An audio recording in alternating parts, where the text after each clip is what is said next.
Hello बच्चों, चलिए प्रश्न पढ़ते हैं। अक्रिय युग्म प्रभाव के कारण समूह 14 में नीचे की ओर जाने पर +2 ऑक्सीकरण अवस्था का स्थायित्व घटता है। चलिए अब हम प्रश्न की मुख्य अवधारणा देख लेते हैं। तो यहाँ पर हमारे प्रश्न की मुख्य अवधारणा क्या होगी?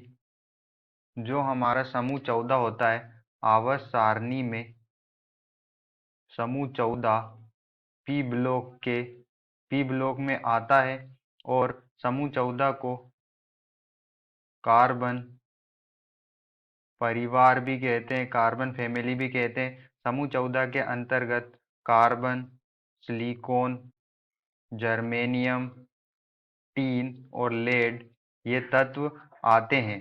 और इनका जो समूह 14 होते हैं, समूह 14 और जो समूह 14 होते हैं उनका उनके संयोजी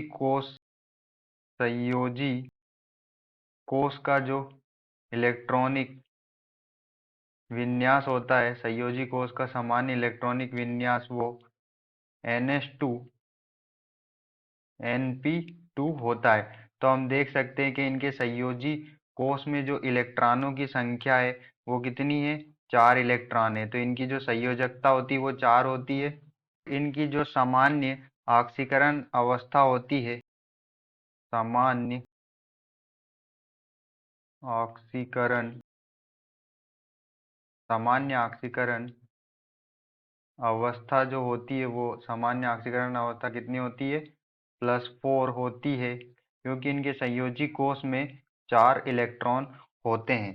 तो जब हम समूह में ऊपर से नीचे की ओर आते हैं, तो जो समूह 14 15 समूह 13 14 जो 15 के तत्व में नीचे की ओर अक्रिय युग्म प्रभाव हमें देखने को मिलता है। तो यहाँ पर जो हमारा कार्बन, सिलिकॉन और जो जर्मेनियम होता है, जर्मेनियम में जो इलेक्ट्रॉन है वो 3D कक्षक में जाते हैं और टीन में 4D कक्षक में इलेक्ट्रॉन भराते हैं। और जो हमारा लेड है, अंतिम तत्व समूह 14 का, उसमें 5D और 4F में इलेक्ट्रॉन भराते हैं। तो F यहाँ पर F कक्षक में भी इलेक्ट्रॉन भराते हैं और F कक्षक में परिरक्षण प्रभाव होता है। एक F कक्षक में इलेक्ट्रॉन भराने के कारण परिरक्षण प्रभाव देखने को मिलता है। यहाँ पर परिरक्षण प्रभाव लगता है और परिरक्षण प्रभाव S ब्लॉक में सबसे ज़्यादा होता है, फिर P ब्लॉक में, फिर D ब्लॉक में, फिर F ब्लॉक में। तो यहाँ पर जो हम ऑक्सीकरण अवस्था का स्थायित्व देख लेंगे, तो जो ऑक्सीकरण अवस्था का स्थायित्व होता है, ऑक्सीकरण अवस्था का जो स्थायित्व होगा वो क्या होगा?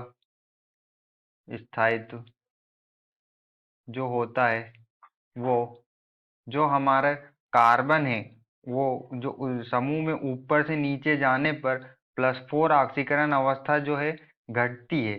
जो +4 ऑक्सीकरण अवस्था कार्बन की सबसे ज़्यादा होती है, फिर सिलिकॉन की, फिर जर्मेनियम की और फिर टीन की और अंत में लेड की। सबसे कम +4 ऑक्सीकरण अवस्था का स्थायित्व होता है।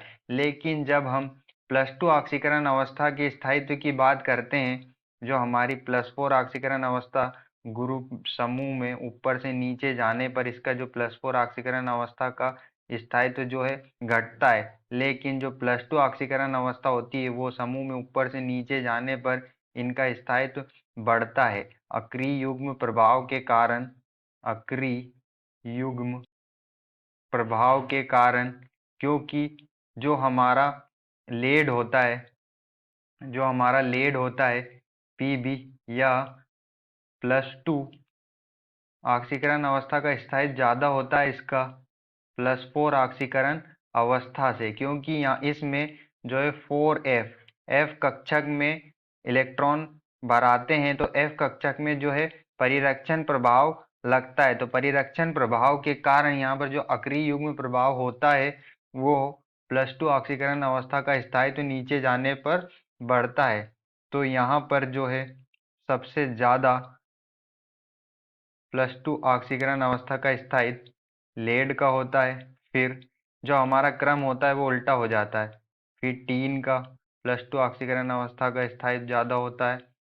फिर जर्मेनियम का, फिर सिलिकॉन का, और अंत में कार्बन का +2 ऑक्सीकरण अवस्था का स्थायित्व। तो हमें +2 ऑक्सीकरण अवस्था का स्थायित्व कुछ इस क्रम में देखने को मिलता है। तो हमें यहाँ प्रश्न में दिया हुआ है कि अक्रिय युग्म प्रभाव के कारण समूह 14 में नीचे की ओर जाने पर +2 ऑक्सीकरण अवस्था का स्थायित्व घटता है, जबकि हमने देखा कि जो +2 ऑक्सीकरण अवस्था का स्थायित्व समूह में ऊपर से नीचे जाने पर अक्रिय युग्म प्रभाव के कारण इनका स्थायित्व बढ़ता है। तो यहाँ पर हमें जो कथन दिया हुआ है यह असत्य होगा। आशा करते हैं आपको समझ में आया होगा। धन्यवाद।